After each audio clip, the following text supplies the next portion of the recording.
करेगी सिंध हुकूमत। ये देखे, ये पुलिस को देखे जी, कितने जरूर बीच पर रोके। हाँ जी जी सही। अच्छा क्या मसला है? अस्सलाम, क्या हाल है? अल्हम्दुलिल्लाह। तो गाड़ी साइड पर चेकिंग करनी है।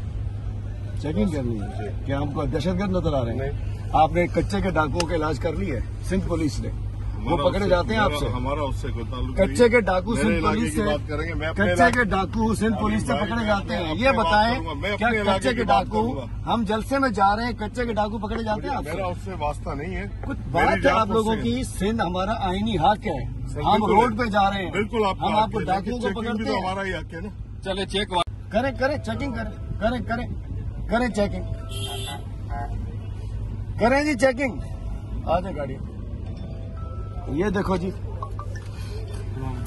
ये सिंध पुलिस ने हमारा काफिला रोक दिया है और ये गाड़ियां चेक करने के बहाने ये इन्होंने एक तमाशा लगाया हमारे साथ। वीडियो बनाते नंबर मांगिए, लिखे ये मेरा शनाख्ती कार्ड नंबर चाहिए। जैसे मैं कोई अमेरिका कहीं से आया हूँ, मैं कोई मतलब बर्मा से आया हूँ, बांग्लादेश से आया हूँ, मैं अफगानिस्तान से आया हूँ। 42501 7922 179 -7। ये आप किस लिए चेक कर रहे हैं? नहीं, आप चेक कर रहे हैं, आपने शनाख्ती कार्ड मांगा, आप किस लिए चेक कर रहे हैं? इस किस चीज की वेरिफिकेशन? सीआरओ की। अगर सीआरओ भी है तो क्या आपके पास रोड पे नहीं? बात सुने, सीआरओ रोड पे करेंगे आप? नहीं